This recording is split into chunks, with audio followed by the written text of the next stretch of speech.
नमस्कार. Hello career या कार्यक्रमात तुमचे सगळ्यांचे स्वागत.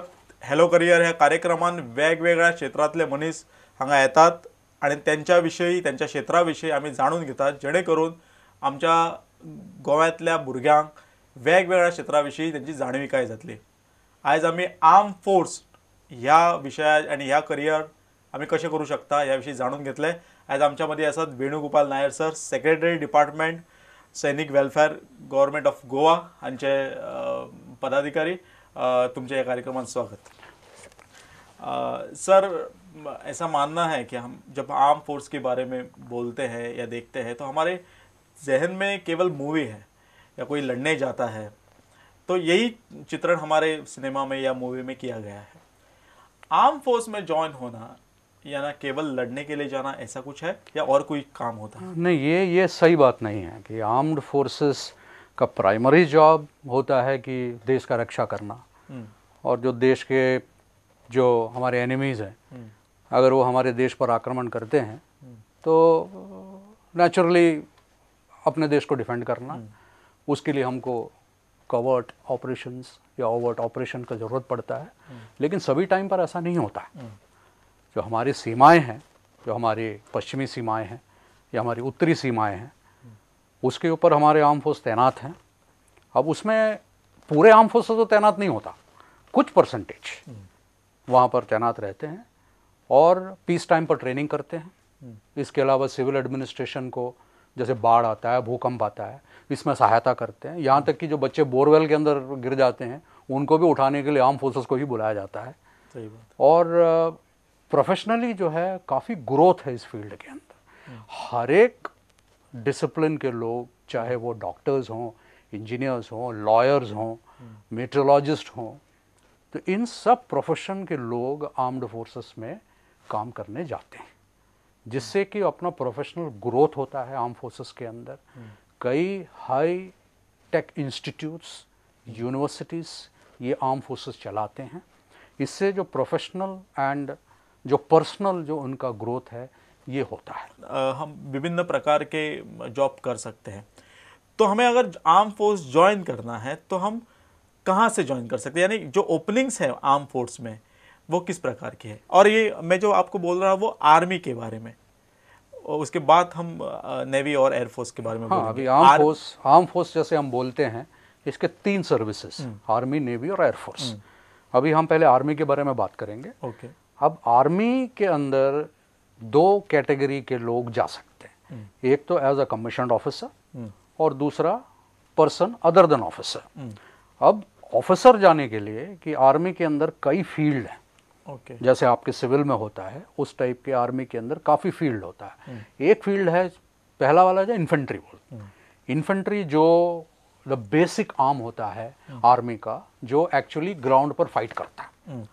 तो ये केवल 25% स्ट्रेंथ आर्मी का सिर्फ इन्फेंट्री है. केवल 25%? केवल 25% इन्फेंट्री है आर्मी स्ट्रेंथ का. आर्मी स्ट्रेंथ व्यूअर्स के लिए मैं ये बताना चाहूँगा, अप्रॉक्सीमेटली 1.1 मिलियन आर्मी के जो स्ट्रेंथ है. तो इसका 25% इन्फेंट्री है. और इन्फेंट्री जो हमने हमारे देश में जो इन्फेंट्री के रेजिमेंट्स हैं वो रीजन के ऊपर बेस्ड है. जैसे आप सुनेंगे Maratha light infantry, Sikh regiment, Kumaon regiment, Bihar regiment, Assam regiment, Madras regiment, इस प्रकार से रीजन के ऊपर बेस्ड है. और हर एक रेजिमेंट के अंदर करीब करीब 20 बटालियंस होते हैं और एक बटालियंस का स्ट्रेंथ करीब 1000 के करीब ऑफिसर्स और जवान मिलके होता है. ओके. तो इसके अलावा सपोर्टिंग आर्म्स होता है, जो आर्मर्ड कोर, जो टैंक होता है. उसके बाद आर्टिलरी है जिनके पास गन्स, बोफोर गन्स वगैरह होता है. देन टेक्निकल सपोर्टिंग आर्म्स जैसे कोर ऑफ सिग्नल, जो गोवा में उनका एक हेडक्वार्टर है. इंजीनियर्स होता है. इसके बाद कोर एंड सर्विसेज, जो बाकी सर्विसेज जो आर्मी के लिए जो प्रदान करते हैं, जैसे सर्विस कोर जो राशन पानी गाड़ी वगैरह देते हैं, ऑर्डिनेंस कोर जो एमिनिशन इक्विपमेंट वगैरह सप्लाई करते हैं. इसी प्रकार से then you have electrical and mechanical engineers जो गाड़ियों का मेंटेनेंस, इक्विपमेंट का मेंटेनेंस करते हैं. देन लॉ ब्रांच होता है. तो इस प्रकार की कई ब्रांचें आर्मी में होता है. तो अभी मैं आपको ये बता सकता हूँ कि जो फर्स्ट स्टेप जो है ज्वाइन होने के लिए एज एन ऑफिसर, जो बच्चे 11th के बाद अभी 12th में जो पढ़ रहे हैं वो एनडीए का एग्ज़ाम दे सकते हैं, नेशनल डिफेंस एकेडमी। ओके। अब national defence academy Khadakwasla Pune में है, ये ट्राई सर्विसेज एकेडमी, यानी गोवा के बच्चे वहाँ पे जाके या किसी देश का, अभी आर्म फोर्सेस के अंदर कोई कास्ट, क्रीड, रीजन, रिलीजन नहीं होता। Okay. Citizen of India okay. Can are eligible to join armed forces based on their merit and ability. Okay. ये है सिस्टम। तो इसके अंदर कोई रिजर्वेशन नहीं नहीं है। कोई भी जगह के भी आ सकते हैं। अभी एनडीए के अंदर जाने के लिए एज लिमिट जो है 16.5 to 19 years. Basic qualification HSC। UPSC exams देना पड़ता है, इसके लिए अप्लाई कर सकते हैं ऑनलाइन। हर मेजर लोकल और नेशनल न्यूज़पेपर में एडवर्टाइजमेंट आता है। और साल में कितने बार? साल में 2 बार इसका एग्जाम होता है। अभी गोवा में इसका सेंटर फार्मेसी कॉलेज है, तो अप्लाई करना पड़ता है, सेंटर लॉट हो जाएगा। उसके बाद 3 पेपर है इसमें। 2 दिन का ये एग्जाम है। पहला दिन फोरनून और आफ्टरनून, दूसरा दिन इन द फोरनून। 3 पेपर हैं, general English, general knowledge and mathematics. तो ये एलिमेंट्री जो 10 to 12 स्टैंडर्ड का जो एलिमेंट्री है, जनरल नॉलेज के अंदर current affairs, social studies, geography, history सब शामिल है। तो अगर आप इसमें क्वालिफाई हो जाते हैं, मेरिट में अगर आ जाते हैं, तो आपको सर्विस सिलेक्शन बोर्ड के लिए बुलाया जाता है। ओके। 5 या 6 सर्विस सिलेक्शन बोर्ड है ऑल ओवर द कंट्री। वहां पर आपका 5 दिन का स्क्रीनिंग होता है। उसमें अगर क्वालिफाई कर जाते हो तो एक मेडिकल होता है, उसके बाद आप एनडीए में हो। 3 साल का training along with your graduation. Okay. Academics भी चलता है। हाँ, यानी आप पढ़ाई भी कर सकते हैं और पढ़ाई भी कर सकते हैं और बेसिक मिलिटरी ट्रेनिंग भी होता है। तर हे एक पळोवपाक एक महत्वाची गजाल म्हणजे तुम्ही 12वी उपरांत जर आर्मी जॉईन केले जाल्यार हाचो अर्थ तुमचे शिक्षण बंद उरचे ना, तर शिक्षणा बरोबरच तुम्ही आपकी ट्रेनिंग भी हो जाएगी, तो साथ ही आप आर्म फोर्स में ज्वाइन भी हो सकते। ओके। अब 3 साल एनडीए में ट्रेनिंग करने के बाद 1 साल इंडियन मिलिट्री एकेडमी देहरादून में भेजे जाते हैं। वहां पर प्रॉपर मिलिट्री ट्रेनिंग होता है। ओके। 1 साल का मिलिट्री ट्रेनिंग होता है जो एनडीए से जाते हैं। उसके बाद आप जो जनरल होता है ट्रेनिंग, जो सबके लिए होता है। सबके लिए मतलब जो इंडियन मिलिट्री एकेडमी में मिलिट्री ट्रेनिंग होता है, मिलिट्री ट्रेनिंग आर्मी के लिए। ओके। और वहां पर 1 साल का ट्रेनिंग होता है। हर बेसिक टैक्टिक्स, स्ट्रैटेजी, वेपन, इन सब का बेसिक ट्रेनिंग वहां पर होता है।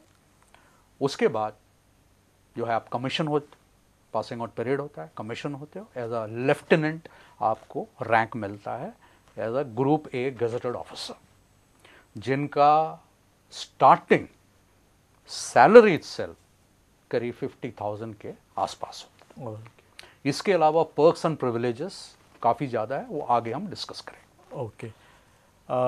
तो सर आपने जो बताया कि इतने सारे ओपनिंग्स हमें मिलिट्री में हैं, आर्मी में, लेकिन मैं पूछना चाहता हूँ कि बहुत से बार होता है कि हाँ, अगर हम एक जगह जाते हैं नौकरी करने के लिए तो रिटायरमेंट तक हम वहीं पे अटके रहते हैं, जो नेचुरल गवर्नमेंट में जो होता है। मिलिट्री में ज्वाइन करने के पास, यानी आर्म फोर्स में ज्वाइन करने के पास किस तरह की वर्टिकल मोबिलिटी है, यानी हम आगे जाके क्या हो सकते हैं? अगर हम एक कोई पोस्ट लेते हैं तो आगे जाके क्या वर्टिकल मोबिलिटी होती है? वर्टिकल मोबिलिटी अभी ऐसा है कि अभी रिसेंटली 2003 के बाद एक बग्गा कमीशन बनाया था गवर्नमेंट ने। उस बग्गा कमीशन के मुताबिक लेफ्टिनेंट कर्नल रैंक तक टाइम स्केल, यानी कि आप लेफ्टिनेंट बनते हो, उसके बाद 2 साल बाद कैप्टन बनोगे, 7 साल में मेजर बनोगे, और 14 ईयर्स में आप लेफ्टिनेंट कर्नल टाइम स्केल। अब ये बनने के लिए कुछ प्रमोशनल एग्जाम्स आपको पास करना पड़ता है, पार्ट ABCD। इसके बीच में कुछ कैरियर कोर्सेस भी हैं। कई टाइप के कोर्सेस हैं, जैसे कमांडो कोर्स करते हैं, वेपन कोर्स करते हैं, motor course, medium machine gun course, missile course. इसके बाद एक जूनियर कमांड कोर्स करते हैं, जो आपको कमांड, अपने ट्रूप्स को कमांड करने में मदद मिलता है। तो इन कोर्स के बाद लेफ्टिनेंट कर्नल तक 14 ईयर्स में आपको टाइम स्केल है। उसके बाद अगर आप अच्छे करियर में जा रहे हैं तो आप कर्नल जो है करीब 16 साल में आप कर्नल बन जाते हो और आप जो है एक यूनिट कमांड करते हो। और सभी के मन में ये आशा होता है कि मैं अपना यूनिट कमांड करूं। ओके। तो यूनिट कमांड करने के बाद अगर ब्राइट है, सब एग्जाम्स अच्छे पास कर रहे हैं, तो जनरल भी बन जाते हैं। हमारे गोवा के हैं जनरल सुनील रॉड्रिक्स, वो चीफ ऑफ आर्मी स्टाफ थे और वो एनडीए के थ्रू ही गए हैं। ओके, यानी मिलिट्री में, आर्म फोर्स में ये वर्टिकल मोबिलिटी है और आपके मेरिट के मुताबिक आप कहाँ तक भी जा सकते हैं। मेरिट और एबिलिटी के मुताबिक हम बोलते हैं स्काई इज द लिमिट, वहाँ तक हम जा सकते हैं। सर, हाल ही में एक वारदात हुई कि हमारे जो सीमा पर जो जवान थे उनको पाकिस्तान के सैनिकों ने जो आपको पता होगा कि मैं आपसे पूछना चाहता हूँ कि अगर किसी की मौत होती है बैटलफील्ड पे, तो मौत होती है और उसकी जान चली जाती है, वो तो वापस नहीं आ सकती, और जो दुख होता है या नुकसान होता है वो तो हम भर नहीं सकते। लेकिन अगर ऐसी कुछ घटनाएं होती हैं तो उसका फैमिली पर बहुत बुरा असर होता है। तो हमारी जो सरकार है तो उस लोगों के लिए या उस फैमिली के लिए क्या सहायता देती है? ये दुर्भाग्यवश किसी के बारे में ना हो, लेकिन ऐसी अगर दुर्भाग्यवश कोई घटना हो जाती है तो क्या है? अभी कई राज्य अलग अलग टाइप के जो बेनिफिट देते हैं। सेंट्रल गवर्नमेंट एक एक्सग्राशिया पेमेंट करता है सेंट्रल गवर्नमेंट की तरफ से 15 लाख रुपया जो एज एक्सग्राशिया जो फैमिली को प्रदान करते हैं, प्लस जो उसका जो लास्ट ड्रॉन पे है उसको पेंशन, उसको फैमिली को वो पेंशन मिलेगा, जो कि उसका लास्ट पे है उसको पेंशन, यानी जो ग्रॉस पे है वो उसका बेसिक पे लेते हैं, प्लस डीए जो भी है वो जो है वो उसका पेंशन होता है। इसके अलावा उसको मेडिकल फैसिलिटीज, ये सब। गोवा राज्य, हमारे गोवा प्रांत के जो अगर मार्टर हो जाते हैं आर्म्ड फोर्सेस पर्सनल, तो हम लोग 7 लाख रुपया एक्स ग्राशिया ग्रांट देते हैं। अगर उसका एनओके को, अगर बच्चे हैं उसका ग्रेजुएशन लेवल तक फ्री एजुकेशन, और उसके फैमिली में एजुकेशन के मुताबिक एक गवर्नमेंट जॉब जो प्रदान करते हैं। अभी जो 7 लाख रुपए के, अभी हाल ही में 15 जुलाई को हमारा राज्य सैनिक बोर्ड का मीटिंग हुआ था, जिसका प्रेसिडेंट हमारे चीफ मिनिस्टर साहब हैं, तो उसमें प्रपोजल आया था कि इसको हम 25 लाख कर रहे हैं। ओके। जो मार्टर हुआ है, जो किल्ड इन एक्शन, उनको 25 लाख कर रहे हैं, और डिसेबल्ड को हम 15 लाख कर रहे हैं, और जो एक्सीडेंट में मारे जाते हैं वायलेंस सर्विस, उनको 15 लाख और 5 लाख डिसेबल्ड को। यानी हमारी सरकार जो है वो उन लोगों की पूरी सहायता करती है, उनके परिवार के साथ है। इसके अलावा उनको एक ग्रीन कार्ड दिया जाता है। इस ग्रीन कार्ड के मुताबिक इनको हर गवर्नमेंट डिपार्टमेंट के अंदर प्रायोरिटी ट्रीटमेंट मिलता है। ओके। इनको इसके अलावा इनको बाय एयर और बाय रेल जो ट्रैवल करना है वो 75% तक कंसेशन मिलता है। ओके।